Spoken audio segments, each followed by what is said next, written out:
I like to use the 5 elements in altars. Again, these are suggestions. If you already know how to create altars, please by all means use your own intention. But the water, cleansing and clearing and purifying. Water is very replenishing. It's coming back to our center. It's energy of the moon goddess as well. Water is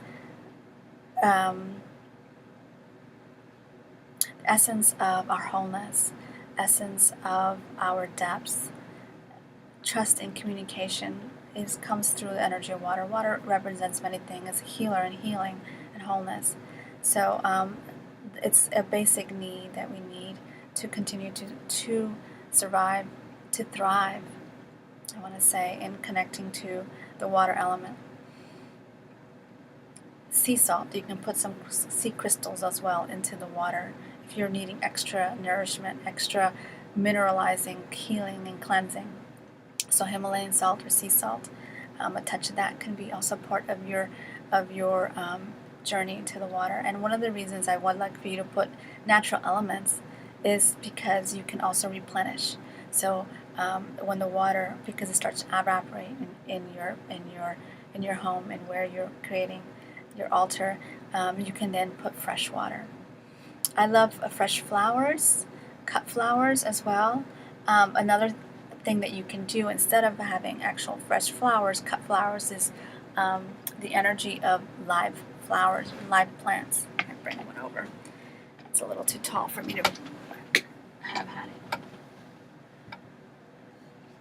So I have this one in my altar already.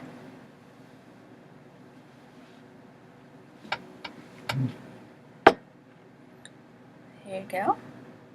Okay, so like an orchid, this is powerful. That was connection to my ancestors too, from a reading that I did also. I'm a medium.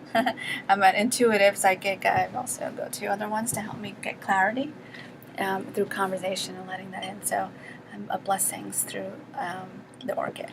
So I will put an orchid slightly so it's not right on my head, but right here. So bringing some kind of flower or plants to say that you are being about growth, aliveness, connection to nourishment. We need to continue to feed and allow the plant to have all its natural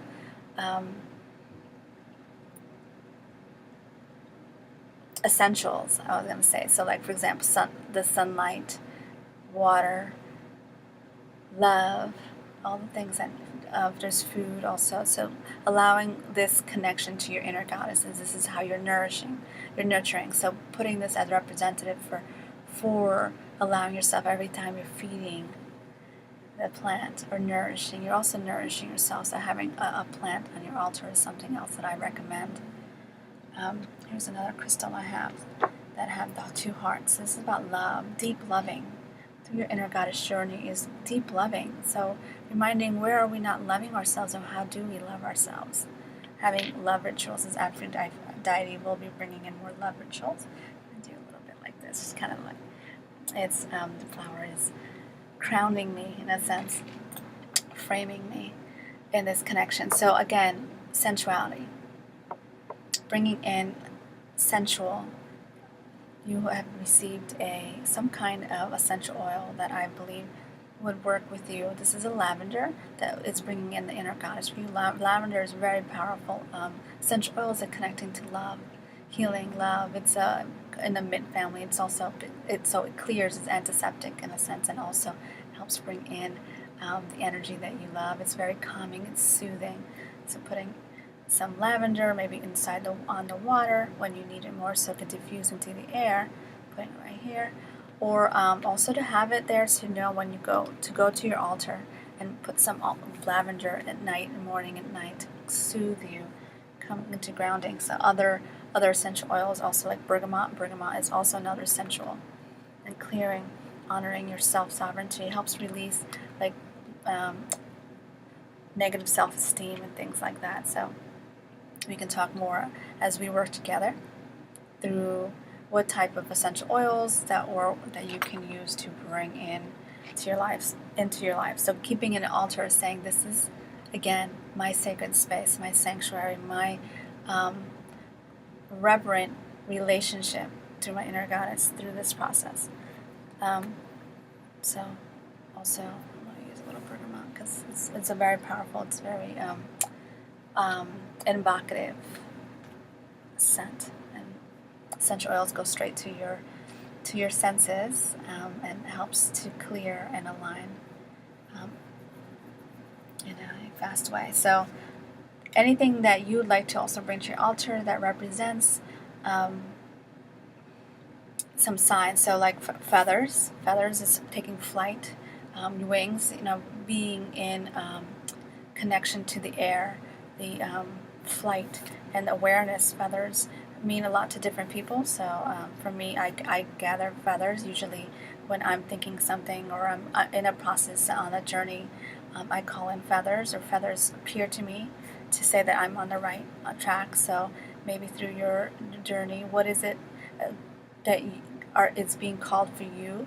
Like little notes, like little messages you can place on your altar and remind you this is your inner goddess connection to your sacred connection, your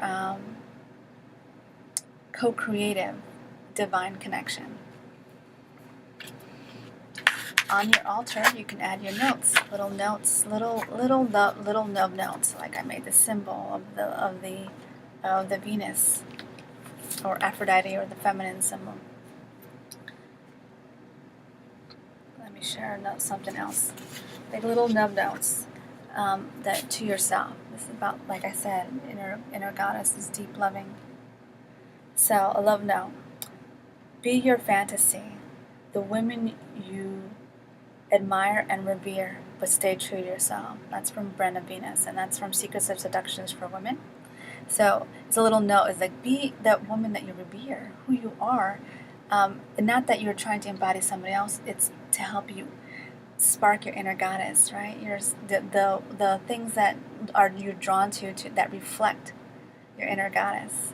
So the secret to loving is another message. So these little messages, these notes to yourself, love notes on your altar, will help you also connect. So writing, I have these pink index cards, right? Pink, beautiful, sensual color, pink. I love color pink. I love many colors, but pink. Writing little notes to yourself. Maybe the guidances that you received, pulling out oracle cards. Like this one is the Priestess, High Priestess oracle card. To me, she's very inner goddess, connected to inner goddess, but in her sacred arts, connection to her sacred arts and knowing intuition. So she's got the peacock wings in this particular one. A peacock on her cloak, and peacock is the seer, the knowing, the insights. It's a very mythical bird, so connection to our mythical selves. So it says here, lift the veils of ignorance and darkness through the High Priestess. So if you have oracle cards, you can also pull a card for the week, for the day, and bring her to the altar, saying that you're in relationship, you're co-creating with this message. It's a beautiful way to bring your intuitive self, activate your intuitive self, and know that you're bringing it forward.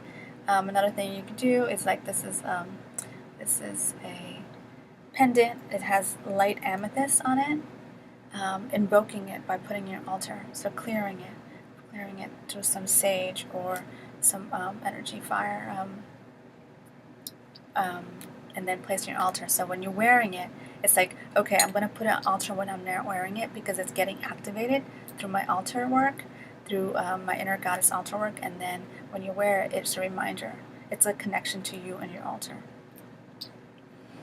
I'm like loving this dark moonstone.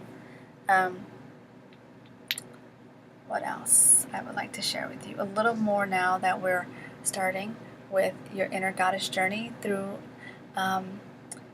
your specific goddess that you had, what her messages are, and I'll discuss that more specifically in your specific videos. And now Aphrodite. I'm going to share a little bit about Aphrodite. So Aphrodite in the Goddess Oracle deck, I'll share a picture with you in this where I placed this video. She is known in the Goddess Oracle deck that's made from Doreen Virtue as the inner goddess. So we start with her because she will bring you back into your inner goddess. She writes, Aphrodite, inner goddess, awaken the goddess within you through dance, self-care, and appreciating your divinity.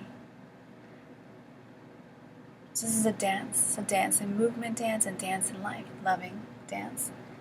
Self-care, so self-loving, soul care. Message from Aphrodite, allow your inner feminine wisdom and dynamic beauty to rise to the surface. Interesting, it says cervix. Cherish its power and meaningfulness. No matter whether your physical body is male or female, you have an inner femininity that nurtures you and guides you with its intuitive principle. Now is the time to become aware of, take excellent care of, and celebrate your magnificence. Various meanings of this card. Balance your male energy with more female energy. So allowing the feminine, this deep loving and adoration that that Aphrodite brings to you is very powerful and potent. So bringing this deep adoration in the feminine essence right now through the powerful invocation of Aphrodite.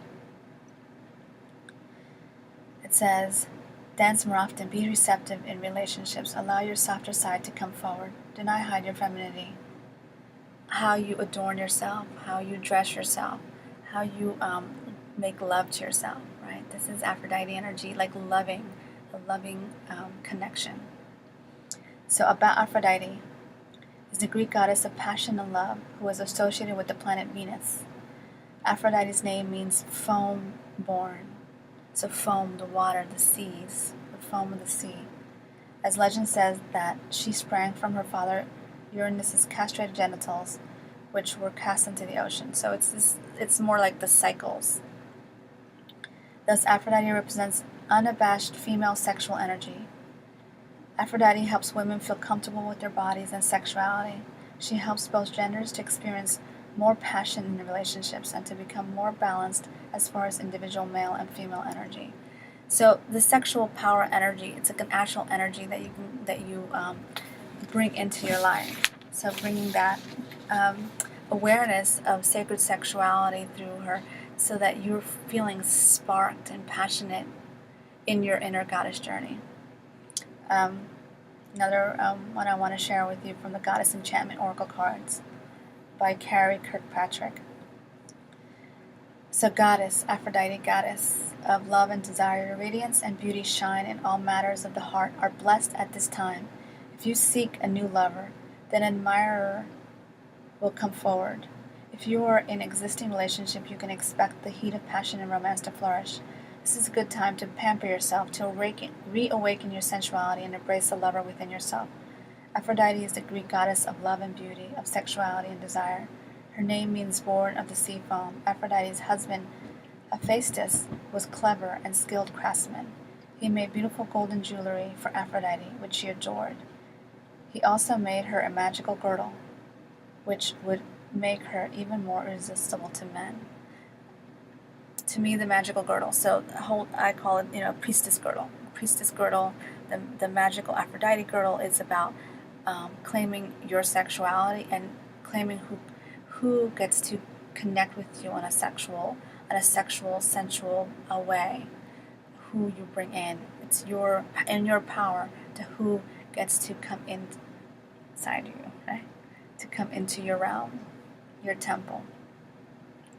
Working with Aphrodite can be very helpful for women who wish to be beautiful, seductive, and empowered. Perhaps you have self-esteem that is low, or think that you are not attractive enough to be deserving of love. Connecting with Aphrodite can help you to overcome those inhibitions and to restore your faith in your own attractiveness. Rediscover the lover within yourself and have the confidence to love, to flirt, and to have fun again. So Aphrodite, in our journey, we will be working on and calling in these aspects in your life. So she's an elegant muse, love and creativity. She's about love, beauty, creativity. So sacred self-loving. So having sacred space, self-loving space to do that for yourself, to allow sensual pleasures through eating, through living, through embracing your body, your inner beauty. She's also about calling in the divine love and sensuousness. So we're sensing, we're feeling it. It's not just on a, which I find that this is it's about coming into awareness, your sensuality. So it's not just mental love, like mentally knowing what love is. It's about experiencing the love, right? The secret to love is loving, right? The secret to loving is loving, to actually love yourself through this process. Again, this is a sensual experience through your altar. The altar, creating your altar, is a very sensual sense. It's physical, brings into physical manifestation, right? Bringing into fruition your sacred connection. So that's why I want you to start off with your altar, your inner goddess altar. I would love for you to take a picture of it and send to me before our session or our next session, as you are in the process. Again, it's this connection to your inner goddess temple slash as part of your altar, your temple space, sacred container, will continue to shift and change as you evolve through going through this journey, this process. Again, bringing in Aphrodite will be helping you to also accept yourself. Those parts of yourself also that you feel are not, that you don't accept or not loving. We are bringing her in, right? We're bringing all these parts. So your first homework, your temple work, I call it, because home, but your temple work is creating an altar for yourself. Your second one is writing yourself a love letter, a beautiful, deep, loving letter, bringing in all the aspects of yourself that you deeply appreciate, asking yourself, what do I deeply appreciate myself for? Or what do I love about myself? And through that, allowing the deep appreciation, right? And even if you need to bring into your love letters the parts that you say to yourself, why that are not loving, bring it in a loving way. Say, I'm also writing this love letter to myself, to also share those parts that I feel have not been nourished or loved, and I am now claiming through this love letter this deep love and appreciation for all of myself. So we will be in connection to adoration. I feel like in working, in this way, we bring all her in, this inner beauty of yourself. Inner beauty is not just aspects of ourselves, it's all of ourselves. So this wholeness, you come along, all of you come along. So the parts that need to shift and clear and integrate will be embraced. So again, this is part one. This is phase one of your journey of embracing your inner beauty through the connection with Aphrodite. All right, so lots of love. If you have any questions, make sure you email me. And if you are curious of of creating more altars, we can talk a little more about your altar work when we come together. But please be creative. Spark this fertility. Be creative. This is different ways that you can connect to altar work. I'm giving you some examples. I also have like this candle. It's rose quartz candle, so bringing the fire with the rose quartz. I have them available in my home in different places because, again, rose quartz love, deep loving, as an example of how you can bring these elements together, and then creating sacred space, sacred altars, and different places. But I would love for you to create, again, your specific inner goddess altar. All right? Sending you lots of love and look forward to seeing you soon. Bye for now.